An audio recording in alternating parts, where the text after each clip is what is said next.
আমের কদর কেবল দেশেই নয়, মধ্যপ্রাচ্য থেকে ইউরোপেও বাড়ছে। অভিযোগ আছে, বিগত আওয়ামী লীগ সরকারের আমলে পররাষ্ট্র প্রতিমন্ত্রী শাহরিয়ার আলমের সিন্ডিকেটের নিয়ন্ত্রণে ছিল এখানকার আম রপ্তানি। ফলে সাধারণ চাষিরা উৎপাদন বাড়ালেও বিদেশে পাঠাতে পারতেন না। যদিও এবার নতুন করে সে স্বপ্ন বুনছেন চাষিরা। জিয়াউল গনি সেলিমের 2 পর্বের ধারাবাহিকের শেষ পর্ব আজ ছবি তুলেছেন রবিউল ইসলাম খোকন। ডালে ডালে দোল খাচ্ছে মুকুল, বসন্তের ফুরফুরে হাওয়া আর নরম রোদের সঙ্গে যেন দারুণ মিতালি। এক পলক তাকালেই মনে হবে পুরো বাগানটায় সোনালি চাদরে মোড়া। রাজশাহীর আমবাগানগুলোর দৃশ্য এখন এমনই। আর কদিন বাদেই মুকুল থেকে ধরবে গুটি, তারপর পরিপক্ক আম যাবে বিদেশে। যদিও বিগত 11 বছরে রাজশাহীর আম রপ্তানির চিত্র হতাশাজনক। জেলায় মোট আম উৎপাদন হয়েছে 22,62,989 মেট্রিক টন, রপ্তানি হয়েছে মাত্র 197 মেট্রিক টন। এর মধ্যে 2019-20 ও 2024-25 অর্থবছরে রাজশাহীর আম বিদেশে যায়নি। রপ্তানি করা প্রায় সব আমই ছিল চারঘাট ও বাঘা উপজেলার। অন্য উপজেলাতে উৎপাদন হলেও কেবল চারঘাট ও বাঘার আম রপ্তানি হতো কেন? এর কারণ অনুসন্ধানে বেরিয়ে এসেছে চাঞ্চল্যকর তথ্য। সামনে এসেছে সাবেক পররাষ্ট্র প্রতিমন্ত্রী ও স্থানীয় সাবেক সংসদ সদস্য শাহরিয়ার আলমের নাম। অভিযোগ, আওয়ামী লীগ শাসনামলে আম রপ্তানির জন্য একটি সিন্ডিকেট গড়ে তুলেছিলেন তিনি, আর তাতেই জিম্মি ছিলেন রাজশাহীর আম চাষিরা। 2015 সাল থেকে আম রপ্তানির সাথে জড়িত এবং হয়, কিন্তু প্রতিমন্ত্রী সাহেব পরবর্তী টাইমে এসে তারা একটা ফার্ম খুলে তারা রপ্তানি করার চেষ্টা করেছে এবং করেছে অনেক আম।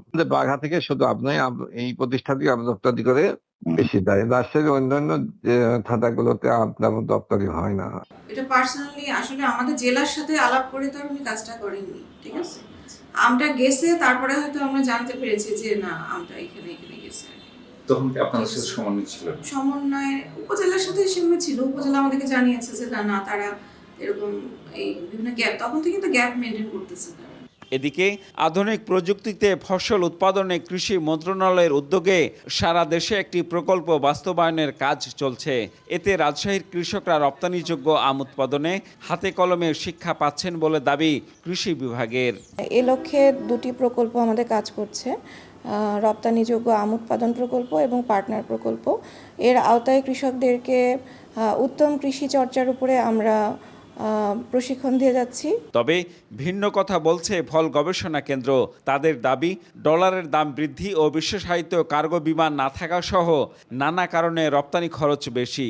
তাই আমের বহুবিধ ব্যবহারের পরামর্শ এখানকার গবেষকদের।